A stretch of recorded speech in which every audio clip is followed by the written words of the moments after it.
Well, leading us into the afternoon, cloudy skies making their way through the state. As always, thanks for trusting us. I'm Jurnee Taylor. There's a more chance for rainfall for the rest of the week. Let's head straight over to my friend, meteorologist Nathan Scott, with details on the impact today's forecast will have on you. Hi there, Nathan. Good afternoon, Jurnee. Those clouds have been bubbling up this morning, and when you take a look at radar, there are some showers out there. Numerous showers taking place just down to the south and east of Little Rock.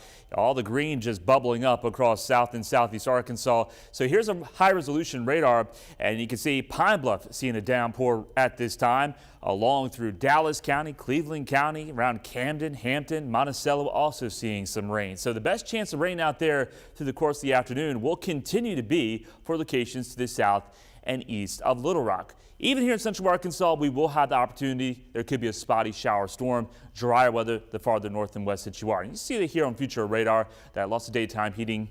Things will start to fizzle out later this evening into tonight. Temperatures into the mid-80s right now in Little Rock, but where the clouds and rain have been located, it's 77 in Monticello, and you can see more sunshine happening in northwest Arkansas. Temperatures this afternoon topping out primarily into the mid-80s here in the metro and off to the north and west. Where the clouds are in east and southeast Arkansas, temperatures only topping out into the low 80s.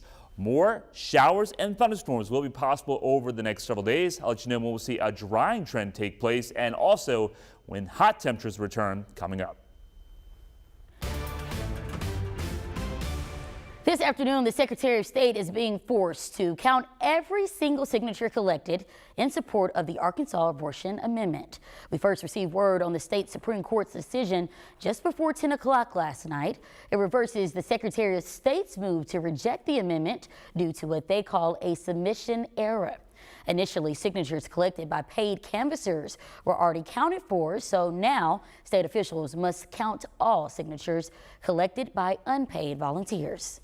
Now, with over 100,000 signatures gathered in total, the state's high court has given the Secretary of State until Monday morning to finish tallying up everything. When that's said and done, another hearing will be held so the justices can decide what to do next. Now, in response to the new ruling, the group behind the amendment, Arkansas for Limited Government, issued a statement reading in part, quote, "On behalf of 101,000 Arkansas voters, 800 volunteers, and the AFLG team, we thank the court for upholding democracy in Arkansas," end quote. Now, as those developments continue, we're seeing growing support for Vice President Kamala Harris. Win with Black Women meets every Sunday to talk all things politics, and the group hosted a call with 44,000 participants. When it wrapped up together, they raised over $1 million for the Harris campaign. Now, as the vice president hits the campaign trail running, we're still hours away from hearing President Biden address the nation regarding his choice to not seek re-election. Natalie Brand reports on what's happening on both sides of the competition. Vice President Kamala Harris is riding a wave of momentum as she's locked up the Democratic delegate support to become the presidential nominee. I will spend the coming weeks continuing to unite our party so that we are ready to win in November. The vice president drew a crowd of more than 3,000 Tuesday in the battleground state of Wisconsin, a crowd so large organizers say they had to find a larger venue. Do we want to live in a country of freedom, compassion, and rule of law, or a country of chaos, fear, and hate? At the White House, President Biden is set to address the nation tonight about his decision to exit the 2024 race and lay out plans for his final 6 months on the job. He wants to talk directly to all of you, to the American people, to talk about what's next. Former President Donald Trump, who holds a rally tonight in North Carolina, is trying to make the new presidential matchup about border security and is accusing the vice president of being more liberal than President Biden. She's far more radical than he is. She wants open borders. She wants things that nobody wants. The Trump campaign has also filed a complaint with the Federal Election Commission claiming that the transfer of over $91 million from the Biden to the Harris campaign is a campaign finance violation, although the funds raised had been authorized for both President Biden and Vice President Kamala Harris. Natalie Brand, CBS News, Washington. Well, today we're getting a first-hand look into the active shooter scare at Mercy Hospital. This body cam footage shows deputies with the Sebastian County Sheriff's Office sweeping the hospital. It was forced into lockdown mode after police say John West ran past security using a fake gun to scare people. Hours later, West was found hiding in a ceiling. Today, he remains locked up on a $50,000 bond. Well, two people are spending the afternoon behind bars after leading police on a high-speed chase. It happened just after 10 o'clock last night on I-30 between Hope and Prescott. That's where state police say Josh Harrison opened fire. Troopers then fired back, and that's when Harrison fled the scene with another passenger in the car. Troopers then used a pit maneuver to stop the car before it was hit by an 18-wheeler. Both Harrison and the passenger were treated for injuries before being arrested.